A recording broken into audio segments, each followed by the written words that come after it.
નમસ્કાર વિદ્યાર્થી મિત્રો, હું ચેતન પ્રજાપતિ. આજે આપણે જીપીએસસીની પરીક્ષાને અનુલક્ષીને ડેપ્યુટી સેક્શન ઓફિસર એટલે કે ડીવાયએસઓ અને ડેપ્યુટી મામલતદારના પેપરનું સોલ્યુશન કરવાનું છે. આના પહેલાં આપણે ઘણા સ્પર્ધાત્મક પરીક્ષાને અનુલક્ષીને જે પેપર સોલ્યુશન છે તે આપેલા છે, એના વિવિધ પ્રકારના વિડીયો મૂકેલા છે. તે વિડીયો જો તમને અનુકૂળ આવે તો તમે તેને લાઈક કરી શકો છો, તમારા મિત્ર વર્તુળમાં તેને શેર પણ કરી શકો છો, તથા ચેનલને જો સબસ્ક્રાઇબ ન કરી હોય તો ચેનલને સબસ્ક્રાઇબ કરી શકો છો, જેથી તમામ પ્રકારના વિડીયોની નોટિફિકેશન તમને મળી શકે. આપણે આજે જે પેપર સમજવાનું છે તે ખૂબ જ ટૂંકાણથી ઝડપથી સાચા જવાબ કેવી રીતે આપી શકાય તે સમજવાનું છે. સાથે સાથે એની ટ્રિક્સ પ્લસ ટિપ્સ પણ આપણે અહીં આપવામાં આવશે, જેથી આપણે આ પ્રકારના જે પરીક્ષાઓ છે એમાં સફળ થઈ શકીએ. તો આપણે શું શરૂઆત કરી દઈએ. તો સૌપ્રથમ આપણે રકમ જોઈશું. એક વિદ્યાર્થી એક પુસ્તકનો 4/9 ભાગ એક દિવસમાં વાંચે છે અને બાકી રહેલા પુસ્તકનો 3/5 ભાગ બીજે દિવસે વાંચે છે. એક પુસ્તક છે એનો 4/9 ભાગ પ્રથમ દિવસે વાંચે છે, ત્યારે તે જ પુસ્તકમાં બાકી રહેલા પુસ્તકનો, આ શબ્દ ખૂબ જ મહત્વનો છે, 3/5 ભાગ બીજે દિવસે વાંચે છે. જો હવે તેને 60 પાના વાંચવાના બાકી હોય તો પુસ્તકને કેટલા પાના હશે, ટોટલ પુસ્તક કેટલા પાનાનું હશે તે સમજવાનું છે. અહીં 4 ઓપ્શન પણ આપેલા છે. પ્રથમ ઓપ્શન છે 210, બીજો છે 260, ત્રીજો છે 270, ચોથો છે ઉપરના પૈકી એક પણ નહીં. તો સૌપ્રથમ તો આપણે without pen, without pencil, without paper કેવી રીતે ડાયરેક્ટ જવાબ આપી શકાય તે સમજીએ. તો અહીં એક વસ્તુ તમારે ખાસ સમજવાની છે, આમાં કોઈ લાંબી ગણતરીઓ કરવાની જરૂર નથી. ઘણા વિદ્યાર્થીઓ પ્રશ્ન આવી તરત ગણવા બેસી જાય, કંઈ કરવાની જરૂર નથી. અહીં એની હિન્ટ્સ આપેલી જ છે, પ્રશ્નમાં જ એનો જવાબ છુપાયેલો છે મિત્રો. તો સૌપ્રથમ આપણે પ્રશ્નની તરફ આ વાક્ય ધ્યાન રાખવાનું છે. વિદ્યાર્થી પ્રથમ દિવસે 4/9 ભાગ વાંચે છે. કયો ભાગ વાંચે છે? 4/9. 4 ના છેદમાં 9 આટલો ભાગ એ વાંચે છે પ્રથમ દિવસે. ચાલો નિરીક્ષણ કરો. અહીં છેદમાં કઈ રકમ છે? 9 છે. છેદમાં 9 છે, પણ જે ઓપ્શન આપેલા છે તે ઓપ્શનમાં જેને 9 વડે ડિવાઈડ કરી શકાય, 9 વડે ભાગી શકાય, તે જવાબ આવી શકવાની સંભાવના છે. સૌપ્રથમ આપણે ઓપ્શન જોઈએ. એ પ્રથમ ઓપ્શન છે 210. 210 ને 9 વડે ન ભાગી શકાય. હવે 9 વડે કોને ભાગી શકાય? તો એ માટે વિભાજ્યની ચાવીઓ છે. જે બેઝિક કોન્સેપ્ટ તમારે ક્લિયર હોવો જોઈએ મિત્રો, કે જે સંખ્યાના અંકોના સરવાળાને 9 વડે ભાગી શકાય તે સંખ્યાને આપણે 9 વડે ભાગી શકીએ છીએ. તો 210 છે એટલે 2 ને 1 3 થાય સરવાળો, અહીં તો 0 જ છે, માટે આને 9 વડે ના ભાગી શકાય, માટે આ ઓપ્શન આવી શકે નહીં, કેન્સલ. ચલો 260, તો 6 ને 2 8 વત્તા 0 એટલે 8 થાય, એટલે આ પણ આવી શકે નહીં. અહીં 270 છે, બરાબર, 7 ને 2 9, માટે આ ઓપ્શન આવી શકે. અહીંથી ઉપરના પૈકી એક પણ નહીં, માટે આ ઓપ્શન આવવાની સંભાવના છે, આ પણ આવી શકે નહીં. છતાં આપણે કન્ફર્મેશન કરીએ કે આ ઓપ્શન સાચો છે કે ખોટો. તો મિત્રો જે પ્રથમ દિવસ છે એ પ્રથમ દિવસે જે વિદ્યાર્થી છે તે જે પુસ્તકના પાના છે એનો 4/9 ભાગ વાંચે છે, તો 270 ગુણ્યા 4/9 કરીએ એટલે પ્રથમ દિવસે કેટલા પુસ્તકના પાના વાંચે છે? 9 તરી 27, 120 પાના પ્રથમ દિવસે વાંચે છે. બરાબર, આપણે ધારણા બાંધી છે 270 સાચો જવાબ છે. હવે બીજું વાક્ય, બાકી રહેલા પુસ્તકના, જે બાકી રહેલું પુસ્તક છે, ચલો આપણે ધારણા બાંધી છે ટોટલ પાના કેટલા છે? 270. 270 માંથી 120 આપણે બાદ કરી દઈએ તો બાકી કેટલા વધે? 150. એટલે બીજા દિવસે કેટલા વાંચશે? બાકી રહેલા પાનાનો કયો ભાગ કીધો છે? 3/5 ભાગ. 5 ગુણ્યા 3 15 120 વત્તા 90. ચલો 120 વત્તા 90 ટોટલ પાના થયા, તથા તેને 60 પાના વાંચવાના બાકી છે મિત્રો. 60 પાના હજી બાકી છે એટલે 60 પાના પણ પ્લસ કરવા પડે. ચલો આ બધાનો સરવાળો કરી 120 વત્તા 90 વત્તા 60 એટલે 270 આવી ગયા. આનો અર્થ કે આપણી જે ધારણા છે તે ધારણા સાચી છે. કોઈ લાંબી ગણતરી કરવાની, એક સપોઝ કરીને ગણવાની એવી કઈ જરૂરિયાત નથી. પ્રશ્નને સમજવો પડે તો આવા પ્રશ્ન આપણે ડાયરેક્ટ જવાબ આપી શકીએ. એટલે આપણો આન્સર આવશે 270.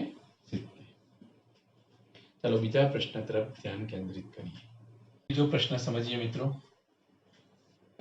सौ प्रथम આપણે રકમ જોઈએ। એક ઇલેક્ટ્રોનિક ઉપકરણ છે, ઇલેક્ટ્રોનિક સાધન છે જે દર 30 મિનિટ એ સમય આપેલો છે, દર 30 મિનિટ,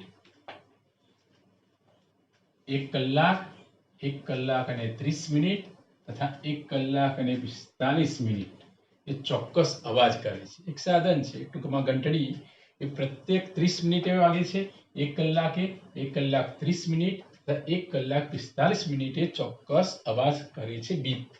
જો બધા ઉપકરણો એક સાથે બપોરે 12 કલાકે અવાજ કરે, બપોરે 12 વાગે એ ચારે ચાર ટૂંકમાં ઘંટડીઓ માની લો તમે એક સાથે અવાજ કરે છે, તો ફરીથી કેટલા વાગે એક સાથે અવાજ કરશે, એક સાથે અવાજ કેટલા વાગે કરે? તો સૌ પ્રથમ તો મિત્રો અહીં જે પ્રશ્ન આપેલો છે તેને સમજવો પડે, તેમાં શાનો ઉપયોગ થાય તે સમજવું ખૂબ જ મહત્વનું છે। તો આ પ્રશ્નમાં તમારે શોધવાનો આવશે LCM, લિસ્ટ કોમન મલ્ટીપલ, એટલે કે એને કહેવાય લસા।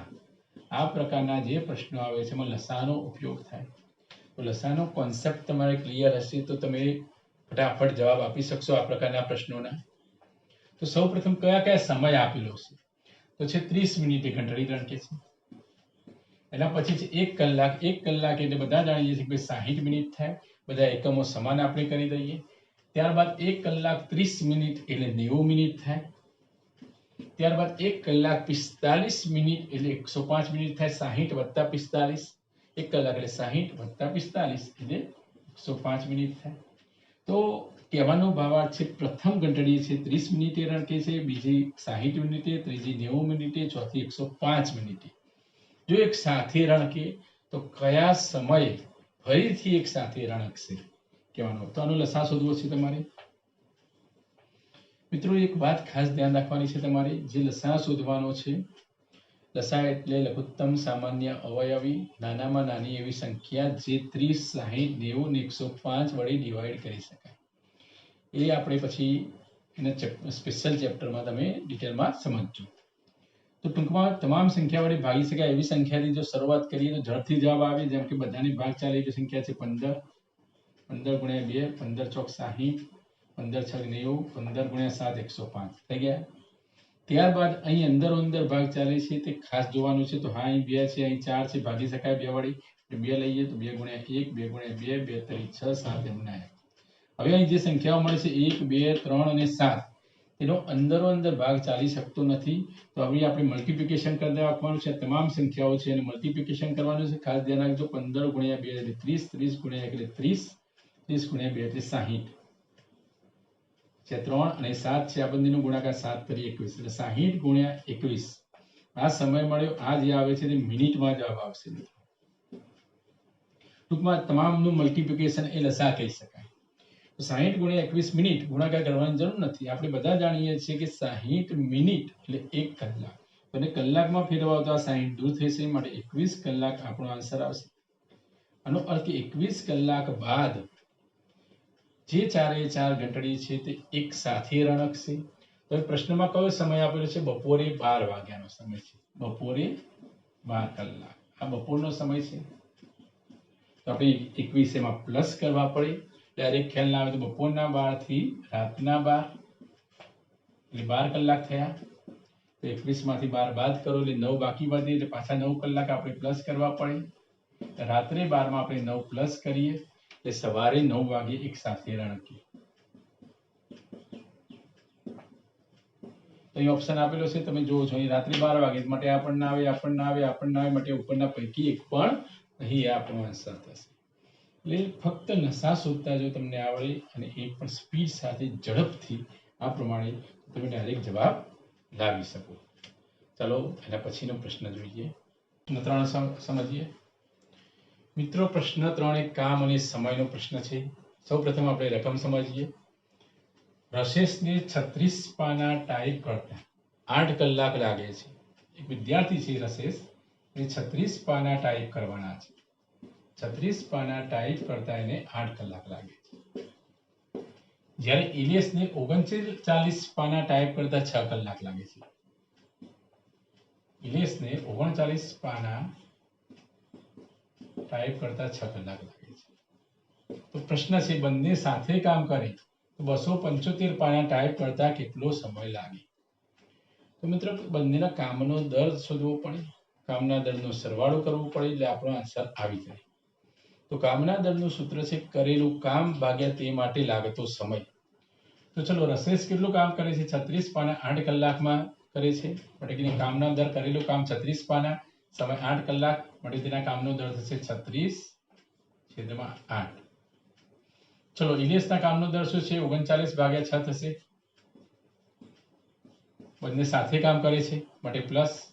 સાથે કામ કરે તો રકમમાં કીધું છે 275 પાના ટાઈપ કરતા કેટલો સમય લાગે.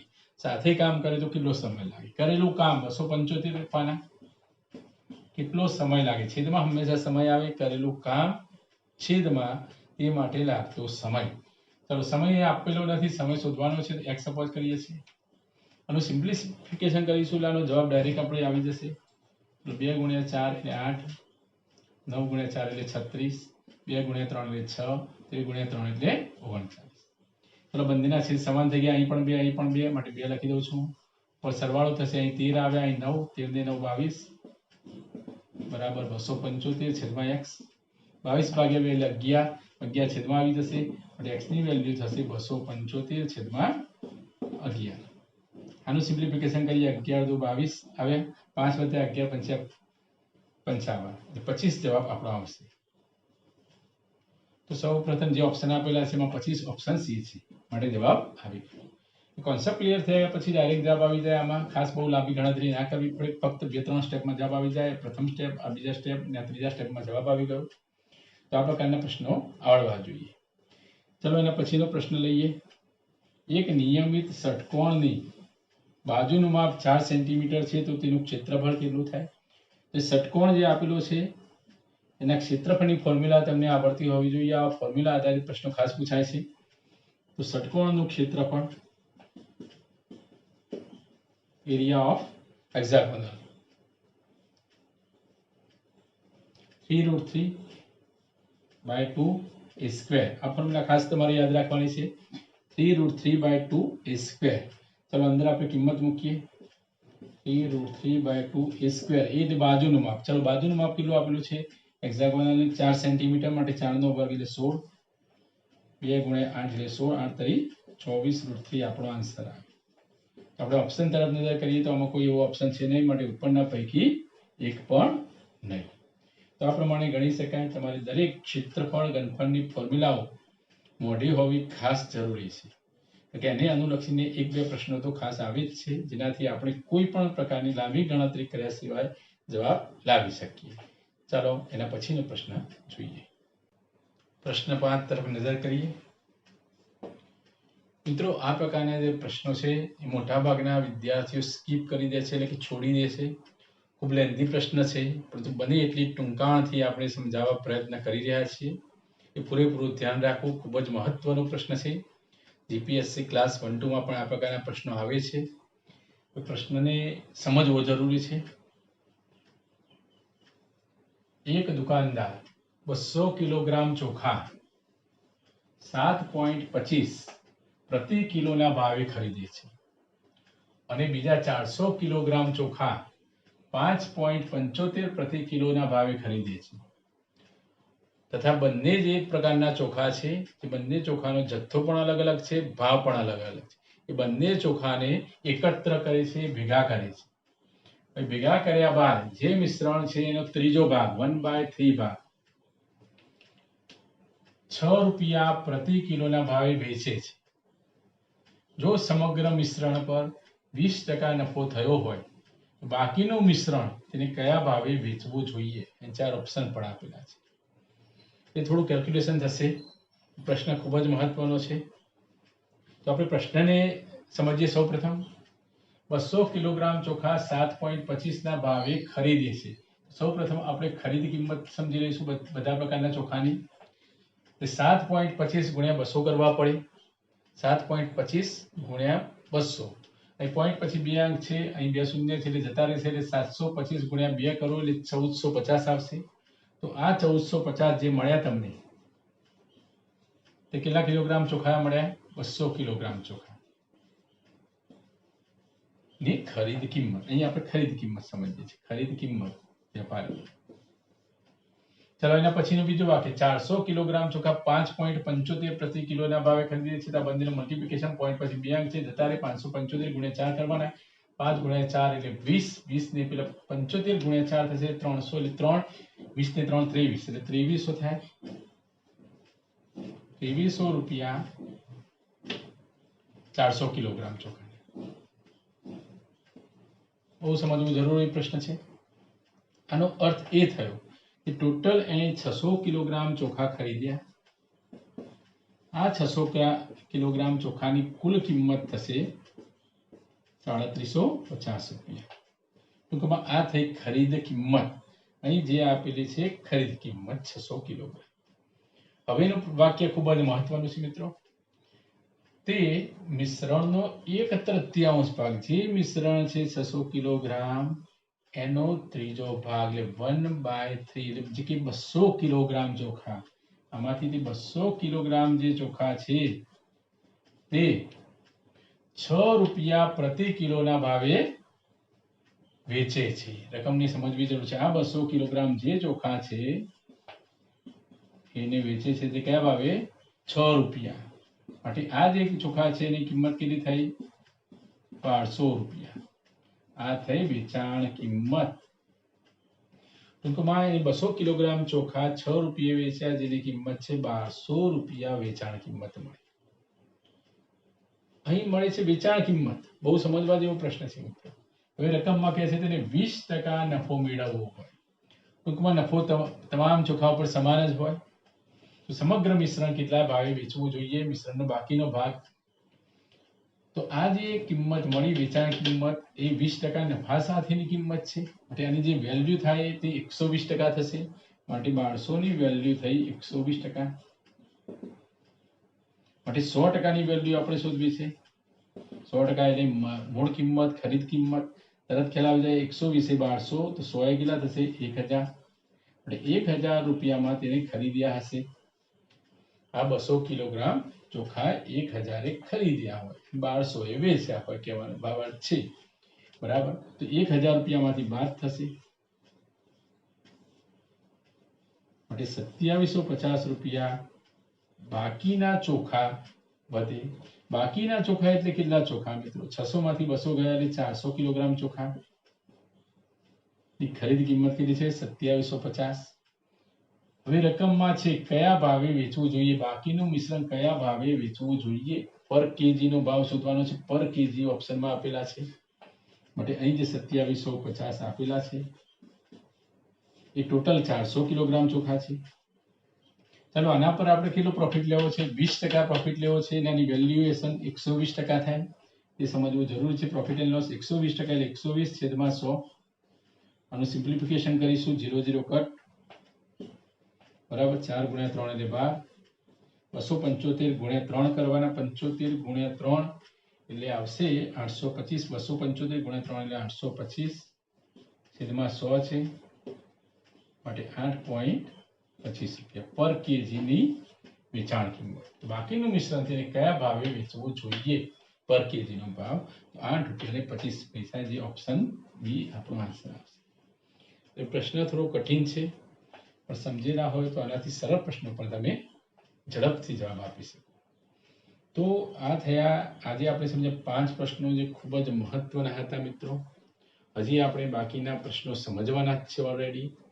જે આના પછીના નેક્સ્ટ વિડીયો આવશે તેમાં એનો આપણે સમાવેશ કરી દઈશું. તો આ જે પ્રશ્નો છે, આ પ્રકારના પ્રશ્નો એની પ્રેક્ટિસ કરવી ખાસ જરૂરી છે. પ્રેક્ટિસ મેક્સ એ મેન પરફેક્ટ. બરાબર. તો આવા પ્રકારના પ્રશ્નો આપણે ખૂબ જ ઝડપથી સાચા જવાબ લાવી શકીએ. બરાબર. આ માટે આપણે સ્પીડ પ્લસ એક્યુરસીની ખાસ જરૂર છે. તો આજે આપણે આટલે સુધી જોઈએ છીએ. Have a good day.